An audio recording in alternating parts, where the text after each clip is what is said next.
नमस्कार, मैं Sakshi Meena, assistant professor geography government college Lalsot.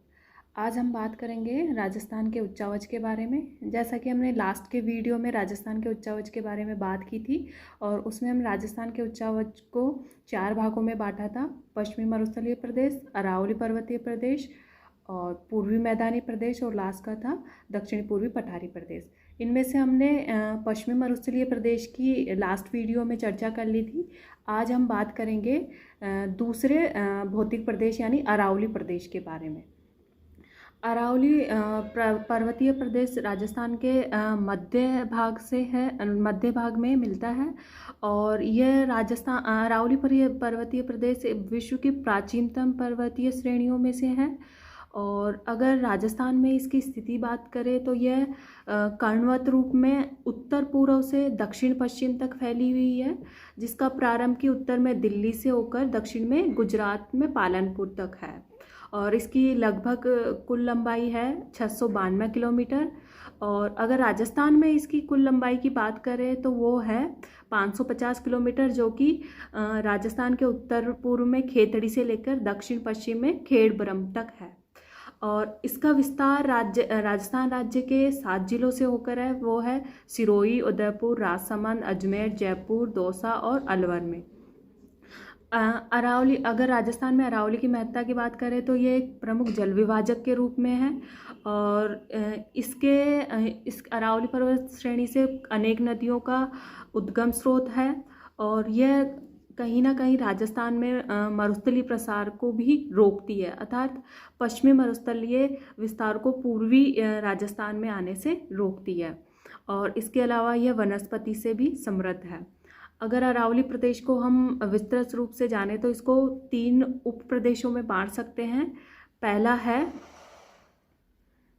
दक्षिणी अरावली प्रदेश। दक्षिणी अरावली प्रदेश की बात करें तो यह राज्य के सिरोही, उदयपुर और राजसमंद जिलों में है। और इस प्रदेश में अगर अरावली की बात करें तो यहाँ पर अरावली की श्रेणियाँ अत्यधिक सघन और उच्चता लिए हुए होते हैं, अर्थात यहाँ पर अरावली की ऊंचाई अधिक देखने को मिलती है। इस प्रदेश की प्रमुख चोटियाँ हैं वो है गुरु शिखर। जैसा कि आप सभी को पता है, राजस्थान की सबसे बड़ी चोटी है गुरु शिखर, जिसकी ऊंचाई है 1722 मीटर। इसके बाद अगर दूसरी चोटी की बात करें तो वो है सेर, जिसकी ऊंचाई है 1597 मीटर। फिर नेक्स्ट थर्ड है दिलवाड़ा, जिसकी ऊंचाई है 1492 मीटर। और नेक्स्ट है जरगा, जिसकी ऊंचाई है 1431 मीटर। नेक्स्ट है अचलगढ़, जिसकी ऊंचाई है 1380 मीटर। नेक्स्ट है आबू, जिसकी ऊंचाई है 1224 मीटर। इसके अलावा ऋषिकेश भी है, जिसकी ऊंचाई है 1017 मीटर। वहीं बात करें अगर दक्षिणी अरावली प्रदेश में तो यहाँ पे जो कुंभलगढ़ और गोगुंदा का एरिया है, उसके बीच का जो पठारी क्षेत्र है उसे भौराट पठार के नाम से भी जाना जाता है। अरावली पर्वतीय प्रदेश की दूसरे भाग की बात करें तो वह है मध्य अरावली पर्वतीय प्रदेश और यह मुख्यतः अजमेर ज़िले में फैला हुआ है, अर्थात मध्य अरावली प्रदेश राजस्थान के अजमेर ज़िले के आसपास क्षेत्र में फैला हुआ है। अगर यहाँ की सर्वोच्च चोटियों की बात करें अर्थात उच्च ऊंचाई वाली चोटियों की बात, तो उनमें है तारागढ़, जिसकी ऊंचाई है 873 मीटर और दूसरा है नाग पहाड़, जिसकी ऊंचाई है 795 मीटर। और अगर मध्य अरावली पर्वत की बात करें तो यहाँ पे कुछ हमें दर्रे भी देखने को मिलते हैं जो कि ब्यावर तहसील में हैं और इनमें प्रमुख दर्रे हैं बार दर्रा, परवेरिया दर्रा, शिवपुरा घाट दर्रा और सूरा घाट दर्रा और देबारी। अगर मध्य अरावली प्रदेश की बात करें तो यहाँ पर कुछ पर्वत श्रेणियाँ हैं, तो कुछ एक तरफ पर्वत श्रेणियाँ हैं तो दूसरी तरफ संकीर्ण घाटियाँ हैं और इन्हीं के मध्य कुछ समतल क्षेत्र भी है। नेक्स्ट बात करें हम अरावली प्रदेश के तीसरे भाग की, तो वह है उत्तरी अरावली प्रदेश। उत्तरी अरावली प्रदेश इसका विस्तार है जयपुर, दौसा, अलवर में। और यहाँ पर जो अरावली की जो श्रृंखलाएँ या श्रेणियाँ हैं वह अनवरत अर्थात कंटिन्यूसली न मिलकर हमें दूर दूर दिखाई देती है। जैसा कि दक्षिणी अरावली पर्वतीय क्षेत्र में तो हमें अरावली की श्रेणियाँ सघन और ऊंची दिखाई देती थी, जबकि उत्तरी अरावली प्रदेश में हमें अरावली की श्रेणियाँ सघन नहीं दिखाई देगी, दूर दूर चित्राई रूप में दिखाई देगी। और इनमें जो प्रमुख श्रेणियाँ पहाड़ियाँ हैं वो है शेखावाटी की पहाड़ी, तोरावाटी पहाड़ियाँ, जयपुर और अलवर की पहाड़ियाँ। और इस प्रदेश की जो प्रमुख ऊंची चोटियां हैं वो है रघुनाथगढ़ जिसकी हाइट है 1055 मीटर। दूसरी है खो जिसकी हाइट है 1920 मीटर। तीसरी है भाबाई जिसकी ऊंचाई है 780 मीटर। नेक्स्ट है जयगढ़ जिसकी ऊंचाई है 648 मीटर। नेक्स्ट है नाहरगढ़ जिसकी ऊंचाई है 599 मीटर। और नेक्स्ट है बानगढ़ जिसकी ऊंचाई है 649 मीटर। नेक्स्ट है सिरावास जिसकी ऊंचाई है 651 मीटर। और लास्ट है बैराट जिसकी ऊंचाई है 704 मीटर। अब हम बात करेंगे राजस्थान के तीसरे भौतिक प्रदेश यानी पूर्वी मैदान की। पूर्वी मैदान हमें राजस्थान के पूर्वी भाग में देखने को मिलता है और इसमें जो ज़िले आते हैं वो है भरतपुर, अलवर और इसके अलावा धौलपुर, सवाई माधोपुर, जयपुर, टोंक, भीलवाड़ा के भी कुछ भाग सम्मिलित होते हैं। अगर हम बात करें इस प्रदेश की तो यह राज्य के कुल क्षेत्रफल का लगभग 23% भाग अपने क्षेत्र में सम्मिलित करता है, रखता है। और इस प्रदेश को हम अच्छे से समझने के लिए 3 भागों में बांट सकते हैं। पहला है चंबल बेसिन, दूसरा है बनास बेसिन और तीसरा है माही बेसिन। तो सबसे पहले हम बात करते हैं चंबल बेसिन की। चंबल बेसिन इसके अंतर्गत जो जिले सम्मिलित होते हैं वो है कोटा, सवाई माधोपुर, करौली, धौलपुर। और इस क्षेत्र की खास विशेषता यह है कि जैसे कि आप सभी को पता है कि चंबल अपने बीहड़ों के लिए जानी जाती है और इस प्रदेश में हमें बीहड़ अधिक देखने को मिलते हैं। बीहड़ यानी जो कटा फटा क्षेत्र होगा या फिर ऊंची ऊंची घाटियाँ सी होगी, इस तरह का। और इसमें कई कई जगह में मैदानी क्षेत्र भी देखने को मिलते हैं। और यहाँ की जो भूमि है वो कैसी है, उत्खात या बैडलैंड टोपोग्राफी है। और यहाँ पे नवीन काव्य जमाव भी मिलता है, अर्थात हमें जो चंबल नदी बहती है वो अपने साथ जलोढ़ मृदा बहा के लाती है और उसके कारण नई नवीन जलोढ़ मृदा का भी जमाव देखने को यहाँ मिलता है। और नेक्स्ट पूर्वी मैदान का सेकंड भाग है वो है बनास का मैदान।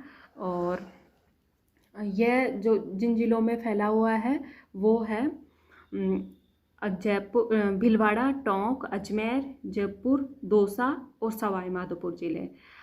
जैसा कि आपको पता है बनास एक राजस्थान की प्रमुख नदी है और इस बनास के मैदान प्रदेश में बनास मुख्य नदी है। इसके अलावा इसकी कुछ सहायक नदियाँ या शाखाएँ भी है जो है कोठारी, डेन, मानसी, मोरेल, बांडी, सोहाद्रा आदि भी नदियाँ इस क्षेत्र में प्रवाहित होती है।